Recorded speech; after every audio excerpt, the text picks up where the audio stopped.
Per piece, এটাকে ছেড়ে দিতে হবে, বলছি বেঁচে আছে। গুড আফটারনুন ফ্রেন্ডস, দেখো রাইডিং জ্যাকেটটা এখন পরছি, মনে হচ্ছে কোনো যুদ্ধে যাচ্ছি। যখন এটা পরি না মনে হয় যুদ্ধে যাচ্ছি। যাই হোক, একটা ছোটো রাইডিংয়ে বেড়াচ্ছি আমরা এখন। তো দেরি হয়ে গেছে, এখন দুপুর 2:25 কোথায় ঘড়িতে, এখন 2:35 হয়ে গেল। আর আমার মনে হয় না এই 2:35-এ কেউ কোনো রাইডিংয়ে যায়। তো এটাও একটা অভিজ্ঞতা হবে আজকে আমাদের। তো এখানে আর বেশি কথা বলা যাবে না, চলো বেরিয়ে যাই, বেরিয়ে গিয়ে মোটো ব্লগিং সেটা তোমার সঙ্গে কথা বলবো। চলো চলো চলো, লেটস গো। গাড়ি স্টার্ট করে দিলাম। আমাদের মা, জয় মা কালী, জয় মা কালী, মা রক্ষা করো। ঘড়িতে এখন প্রায় 3টে বাজতে চললো, আর আমরা বেরিয়ে পড়লাম আমাদের বাড়ি থেকে দীঘার উদ্দেশ্যে। দূরত্ব 209 কিলোমিটার রাস্তা, সময় লাগবে 4 ঘন্টা 44 মিনিট মতন। দেখা যাক কতক্ষণে পৌঁছানো যায়। আমার মনে হয় না কেউ এই রাইডে এই টাইমে বেরায়, তো কিছু করার নেই। ছেলের স্কুল 12:30 অবধি ছিল, যার জন্য দেরি হয়ে গেল। ওকে আনতে হলো, ওকে খাওয়াতে 2 ঘন্টার মতো লেগে যায়। আর আমার নাইট শিফটের ডিউটি ছিল আজকে, তো প্ল্যানিং ছিল না কোনো রকম বেরাবার, কিন্তু করছিলাম যাবো কি যাবো না। তো আমি বলেছিলাম যে ডিউটি থেকে ফিরে আসি, কারণ নাইটের ডিউটি ছিল। নাইটের ডিউটি করে আসার পর যদি শরীর পারমিট করে তবেই যাব। তো একদম সকাল 10টা অবধি ঘুমালাম, তারপর দেখলাম যে ঠিক আছে, ফ্রেশ আছে, চলো যাওয়া যাবে। তারপরে প্রোগ্রাম সেট করলাম। আগে লোকাল রুট থেকে বেরা, এটা আমাদের লোকাল রাস্তা। বাড়ি থেকে একটু স্পিডেই বেরিয়ে আসলাম, কেন আমি জানি এই আমাদের চুইরো স্টেশনের রাস্তাটা প্রচণ্ড জ্যাম হয়, যার জন্য আমার এটা নিয়ে টেনশন আছে। এখান থেকে একটু বেরিয়ে যেতে পারলেই, এই দাঁড়া বেরিয়ে যেতে, এখানে জ্যামে পড়ে গেলেই মুশকিল হয়ে যাবে। এই আমাদের চুইরো স্টেশন দেখতে পাচ্ছ, বাঁ দিকে চলে গেলে হাওড়া, ডান দিকে ব্যান্ডেল বর্ধমান। আমরা এখন সোজা বেরিয়ে দিল্লি রোডটা উঠবো আগে। এটা আমাদের জিটি রোড ক্রস করে আসলাম এই রাস্তা দিয়ে। এই রাস্তাটা মাছের বাজার ফাজার অনেক কিছু আছে এখানে, প্রচুর জ্যাম হয়। এই তো তারকেশ্বর লাইনে গাড়ি আসছে। সামনে সিগন্যালটা দেখা যাচ্ছে, এ আমাদের এখান থেকে দিল্লি রোড পড়ে গেল সোজা এদিকে, ডান দিক চলে গেলে বর্ধমান, আর বাঁ দিকে চলে গেলে ডানকুনি হয়ে কলকাতা। চলো, দারুণ লাগছে। এইবার গাড়িতে ফার্স্ট কাজ হচ্ছে পেট্রোলটা ভরে নেবো, একটু পাম্পটাও চেক করে নিতে হবে। আর রাত্রেবেলা কিছুই করিনি, কেন প্রোগ্রাম আমাদের ছিলই না, কোথায় যাবো না যাবো, হঠাৎ প্রোগ্রাম, বুঝতে পারছো, হঠাৎ প্রোগ্রাম হলে যা হয়। আর ছেলের স্কুলের জন্যই আরও কিছু প্রোগ্রাম করে উঠতে পারেনি, স্কুল খুলে গেছে এখন। আগে পেট্রোলটা ভরি এখান থেকে। চলো, বাড়ি থেকে এখন অবধি 15 কিলোমিটার রাস্তা চলে আসলাম, তো এখনও পেট্রোল পাম্পে দেখা পেলাম না। এই একটা সিগন্যাল, আরে চলে যাই। এই রাস্তা প্রচুর সিগন্যাল পড়বে, সিগন্যাল যত পাবো তত বেশি আমাদের ডিলে হবে, যার জন্য আমি চাইছি তাড়াতাড়ি করে বেরিয়ে যেতে। দুপুরবেলা বলে রাস্তাগুলো এখন ফাঁকা পাচ্ছি, মানে এত ফাঁকা থাকে না এই রাস্তা। আর এখান থেকে এখনও 22 কিলোমিটার যেতে হবে ডানকুনি থেকে আমরা এখন স্ট্রেট রাস্তায় ধরবো, সেখান থেকে কোলাঘাট হয়ে নন্দকুমার হয়ে একদম দীঘা। চলো বাবা, যা ধুলো উঠছে, দাঁড়িয়ে গেলাম এই জন্যে। পেট্রোলটা ভরি নেবো, রিজার্ভ হয়ে গেছে গাড়ি। ও ট্যাঙ্ক ব্যাগটা তুলতে হবে। চলো, গাড়িতে 800 টাকা তেল ভরে নেওয়া হলো, এরপরে দেখা যাবে। মিটারটাও 0 করে নিয়েছি। এই সামনেই চলে আসছে আমাদের শ্রীরামপুর। তো এই গাড়িটা দাঁড় করালাম পেট্রোল পাম্পে, পুরো শরীর থেকে একদম ঘাম বেরিয়ে গেছে, এত গরম। ভালোই টেম্পারেচার ভালোই আছে, গাড়ি চালালে অতটা মনে হচ্ছে না, কিন্তু ভালোই গরম। এই টোল প্লাজাটা এখন চালু হয়নি, অনেক দিন হয়ে গেল প্রায়। এখান থেকে আর মোটামুটি 11 কিলোমিটার দেখা যাচ্ছে ডানকুনি। তো আজকে যে দীঘা যাচ্ছি, দীঘা আমাদের বাড়ি থেকে টোটাল ডিস্টেন্স হচ্ছে 210 কিলোমিটার, আর সময় দেখাচ্ছিল 4 ঘন্টা 44 মিনিট। তো জানি না কতক্ষণে পৌঁছাবো, একটু অন্ধকার হয়ে যাবে, কারণ আমি চাইছিলাম যাতে অন্ধকার হওয়ার আগে ঢুকে পড়ি, কিন্তু কিচ্ছু করার নেই, অন্ধকার হয়েই যাবে, কারণ রাতেবেলা গাড়ি চালাতে আমার একটু অসুবিধা হয়। তো দেখা যাক কতটা টানতে পারি। ডানকুনি রাস্তাতে জ্যাম হবে, তারপরে কোলাঘাটের আগেও জ্যাম পাবো। তো এখানে ফাঁকা পাচ্ছি, যতটা টেনে দিচ্ছি। ডানকুনি ফ্লাইওভারটা পার হচ্ছি, ডানকুনি প্রায় চলে এলাম। এখন অবধি বাড়ি থেকে 35 কিলোমিটার রাস্তা আমরা বাইক চালিয়ে আসলাম, সময় লাগলো প্রায় 1 ঘন্টা। তো আজকে মোটামুটি যে সিগন্যালগুলো পেরিয়ে আসলাম, প্রত্যেকটা সিগন্যালই গ্রিন পেয়েছি, ভাগ্য ভালো, তা না ওই সিগন্যালগুলোতে প্রচুর টাইম লাগে। তো এখান থেকে একটুখানি কাটিং করে বেরাতে হবে। পুরীর পাশ দিয়ে এই ফ্লাইওভারটা হচ্ছে, এটা হয়ে গেলে অনেকটা সুবিধা হবে, এই জ্যামটা পুরো কেটে যাবে। এই বোর্ড দেখা যাচ্ছে এখন টার্নিং নিচ্ছে কলকাতা, খড়গপুর সোজা, আর কোলাঘাটও সোজা দেখাচ্ছে। আমরা এখন সোজা রাস্তায় নিয়ে নেবো, বাঁ দিকে চলে গেছে, এদিকে দক্ষিণেশ্বর যাওয়া যাবে, দক্ষিণেশ্বর কলকাতা চলে যাওয়া যাবে। আর এদিকে কোলাঘাট খড়গপুর সব এদিকে। আমরা ডানকুড়ি ক্রস করে চলে আসলাম। এখান থেকে কোলাঘাটের ডিস্টেন্স 62 কিলোমিটার দেখাচ্ছে, টাইম লাগবে 1 ঘন্টা 4 মিনিট। তো এরম রাস্তা পেলে মোটামুটি ট্রেনে দেবো, কোনো চিন্তা নেই। এখন খুব ভালো লাগছে, রাইডিং জায়গাটা পড়েছি তো পুরো ঘেমে গেছে বুক টুক। আর ছেলে একটু ঘুমিয়ে পড়েছে, কেন ও স্কুল থেকে এসছে। আর কালকে দীঘা যাওয়ার উৎসাহ হয়তো সারা রাত্রির ঘুমায়নি। আমি অফিস চলে গেছিলাম নাইট শিফটে ডিউটিতে, ও মা বললো দেখো এখন বাজে 1টা এখনও ঘুমায়নি। আমি কেন, বলছে নাচছে এখনও দীঘা যাবে বলে। তো ঘুম পাড়াও, তার সকালে উঠতে পারবে না। যাক সেটাই হলো, 2টোর সময় শুয়েছে, আবার সকালবেলা উঠে পড়ে 7টার সময়। তো বুঝতে পারছো ঘুমাতে পারিনি সেরকমভাবে, এখন আবার ঘুমিয়ে পড়ছে আমার কাঁধের ওপরে। ওর উৎসাহ আছে, বিশাল উৎসাহ আছে বলে ওকে নিয়ে বেরোতে পারি আমরা। চলো, এই ধরনের রাস্তা পেলে আর কোনো কথা হবে না, ট্রেনে দেবো গাড়ি। ইচ্ছা ছিল যে দীঘাতে যদি একটুখানি সূর্য থাকতে যে ঢুকতাম, তাহলে একটু সি বিচে গিয়ে বসা যেত, একটু মানে সূর্যের আলোতে একটু বসার আনন্দটাই আলাদা। তো সেটা হয়তো আজকে আর হবে না। আজকের আমাদের প্রথম toll plaza Dhulagarh toll plaza. তা আমাদের এখন অবধি 58 কিলোমিটার রাইডস করা হলো, 1 ঘন্টা 15 মিনিট সময় লেগেছে যা দেখছি। তো এই সাইড দিয়ে বেরিয়ে যাবো আমরা। এপাশ থেকে 4 চাকা গাড়ি লাইন লেগে গেছে, আমরা ভিআইপির এখন সব বেরিয়ে যাচ্ছে দেখো হু হু করে। এই ধুলাগড়টা আসলে একটা অন্যরকম অনুভূতি হয়, দারুণ লাগে। একটা তরমুজের গাড়ি এপাশ দিয়ে বার করে দিল, পয়সা করে নিয়েছে মনে। দেখো ধুলাগড় টোল প্লাজা পেরিয়ে গেলাম। গরমটা কিন্তু অত্যাধিকই লাগছে, রেস করছে আমার সঙ্গে এই যে আমার একটা স্কুটি নিয়ে। এই গাড়িটাও খুব ভালো গাড়ি। চলো চলো, এই ধুলাগড় টোল প্লাজা থেকে এখন কোলাঘাট দেখাচ্ছে 45 কিলোমিটার।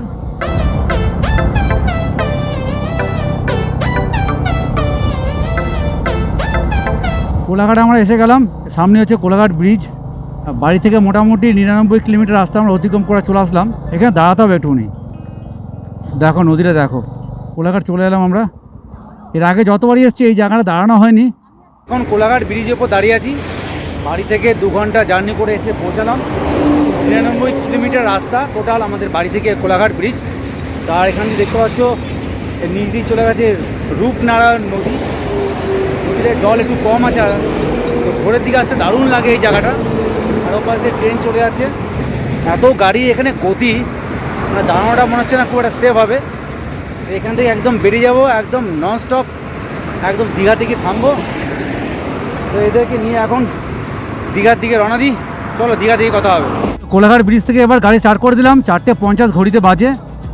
এখনও 2 ঘন্টা 19 মিনিট দেখাচ্ছে। রাস্তা আমাদের এখন অতিক্রম করতে হবে, আর মোটামুটি 3 ঘন্টার মতো লেগে যাবে, যা মনে হচ্ছে 3 ঘন্টা লাগবেই। খুব ভালো লাগলো এই জায়গাটা দাঁড়িয়ে, প্রচণ্ড ঘাম হচ্ছিলো আজকে। সূর্য এখন মাথার উপরে, ভেবেছিলাম একটু মেঘলা আকাশ পাবো, তো পেলাম না। আজকে একদম সূর্য যেরকম সকালে উঠেছে সেরকম দেখছি অস্ত যাচ্ছে। এনার্জি এখন প্রচুর আছে। ডানকুনি পর থেকে 3 লেনগুলো পাচ্ছি, তো আর চালাবার মজাই আলাদা। সামনে একটা ইম্পর্টেন্ট মোড় আসছে, এই রাস্তায় সোজা চলে গেলে একদম জলেশ্বর বালেশ্বর হয়ে পুরী। আর আমরা বাঁদিকে টার্ন নিয়ে নেবো হলদিয়ার দীঘার দিকে। এবার সোজা রাস্তা এখান থেকে নন্দকুমার থেকে ভাগ হবে রাস্তাটা, আবার নন্দকুমার থেকে ডান দিকে টার্ন নিয়ে নেবো আমরা।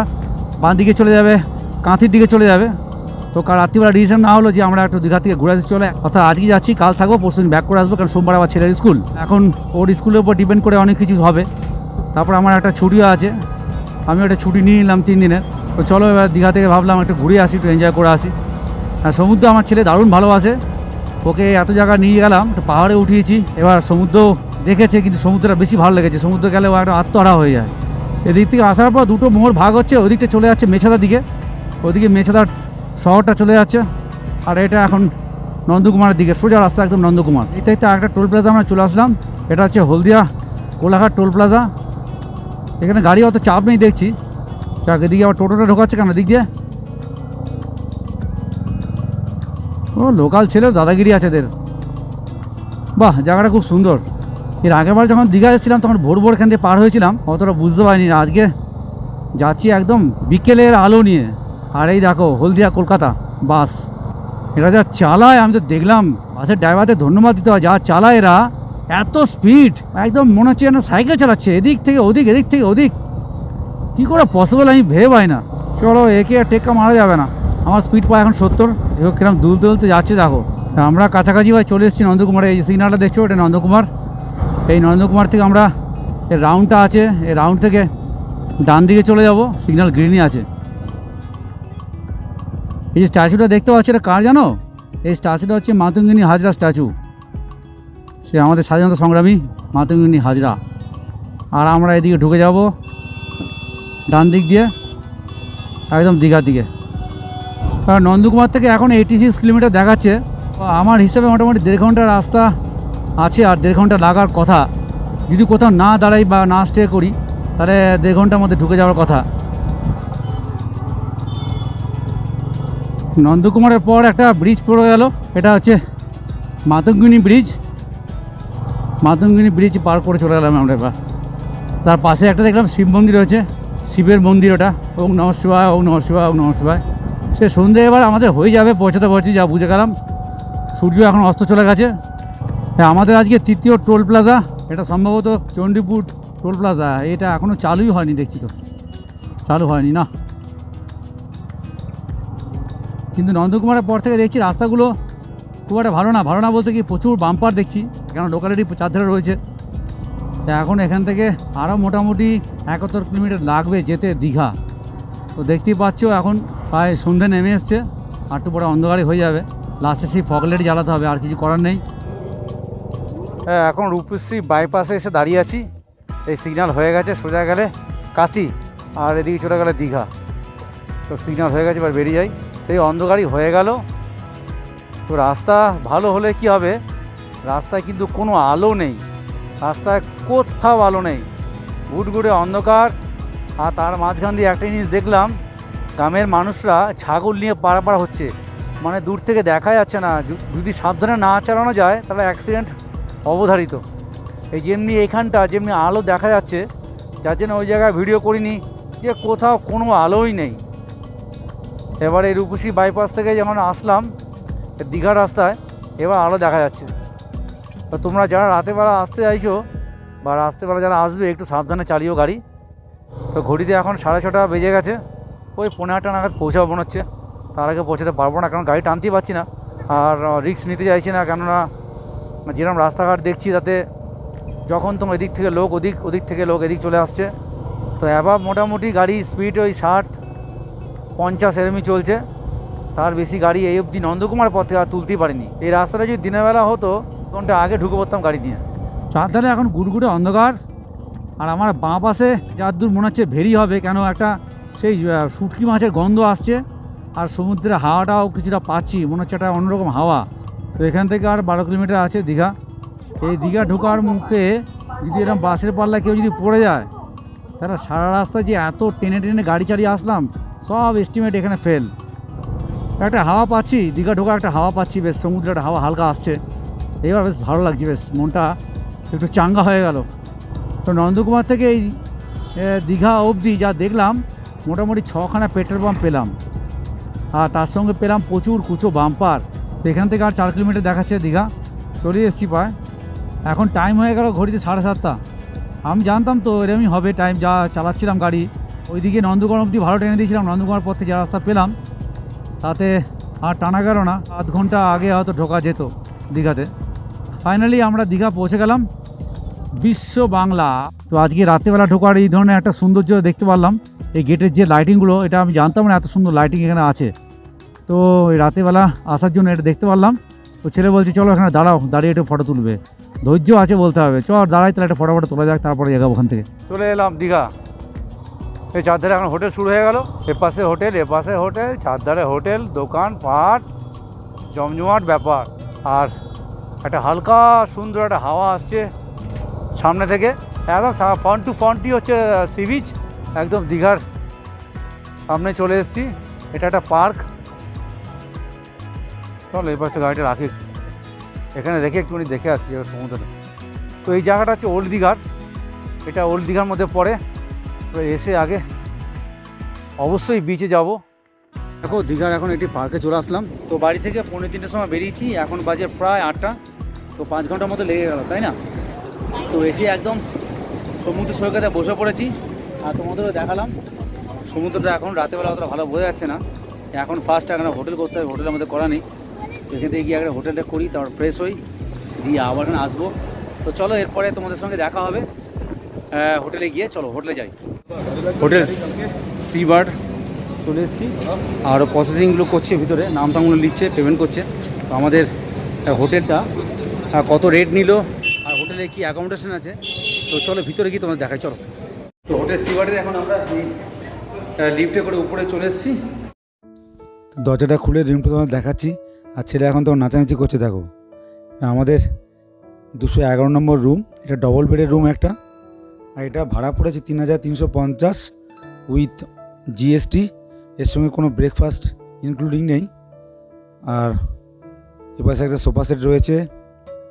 আর সামনে একটা বড় ব্যালকনি, পর্দাটা সরিয়ে তোমাদের ব্যালকনিটা দেখাচ্ছি। আর সামনে একটা রাস্তা চলে গেছে, খুব সুন্দর এখান থেকে ভিউটা। সামনে দেখছো হোটেল আশা ইন্টারন্যাশনাল। এই রাস্তাটা চলে গেছে একদম সি বিচ বরাবর।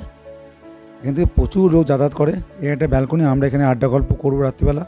এই রাস্তা, রুমের ইন্টেরিয়ার ডেকোরেশনটা দেখতে পাচ্ছ খুব সুন্দর। আর একটা টিভি রয়েছে, এপাশে ইলেকট্রিক কেটেল চা করার জন্য, তার নিচে একটা ছোট্ট ফ্রিজ রয়েছে। আর এখানে রয়েছে একটা ওয়ার্ড্রপ জামা প্যান্ট রাখার জন্যে। আর এবার দেখাচ্ছি বাথরুমটা, বেশ ছোট্ট ঝাঁচকচকে সুন্দর একটা বাথরুম। ওভারঅল হোটেলটা খুবই সুন্দর, আমাদের তো খুব ভালো লেগেছে। হাতে জিনা ও সারাচ্ছে, আমি একটু বাইরে চলে আসলাম ব্যালকনিতে। তো ওই পাশ থেকে সমুদ্রের হাওয়াটা আসছে, দারুণ লাগছে। হোটেল সি বার্ড এই কারণে আমার খুব ভালো লাগে যে এখানে একদম সামনেই রোড আর সামনেই সমুদ্র দেখা যাচ্ছে, এরপরেই সমুদ্র। আর প্রচুর লোক এখান দিয়ে আনাগোনা, জমজমাট জায়গা। ওর জন্য আমি যখনই আসি এই হোটেলটায় আমি থাকি। এখন খাওয়া দাওয়া করতে হবে। দেখো ছেলে এখন পুরো অতি উৎসব নিয়ে সাজাচ্ছে। চলো ভিতরে যাই, আবার দেখি কী কী সাজালো। পার্টি সাজিয়ে ফেলেছে, এবার স্যালাডগুলো সাজাচ্ছে। এবার বাকি আর কী কী আইটেম আছে ও নিয়ে আসছে সব। তো মা অর্ডার দিয়েছে, আমি কিচ্ছু জানি না কী অর্ডার দিয়ে না দিয়েছে। এবার দেখো কী নিয়ে আসছে, দেখো নেক্সট আইটেম। দেখো ছেলে এতগুলো জিনিস সব নিয়ে এসছে, নিয়ে এসে দেখো সাজিয়েছে সব। এবার এটা দেখো চাপাটি স্যালাড, এটা একটা মিক্স ভেজ আছে, তার মানে পনির আছে আর যাবতীয় সমস্ত সবজি দিয়ে একটা মিক্স ভেজ করা হয়েছে। এটা চিকেন কষা আর স্যালাড, রুটি দেখছো। তো আমার তো প্রচণ্ড খিদে পেয়েছে। ওর মা এখন ফোনে ব্যস্ত, দেখতে পাচ্ছ বাইরে বেরিয়ে আছে, ব্যালকনি থেকে ফোনে কথা বলছি। আমার কিন্তু পেটে একদম ডুমডাম করছে। আর খেতে তো আমি ভালোবাসি। আজকের খাবারটা এভাবে শুরু করছি। তো কাল সকালবেলা দীঘার সাইট সিনের ভিডিওগুলো তোমার সামনে তুলে ধরবো। তো চলো আজকের মতো ভিডিও এখানে শেষ করলাম।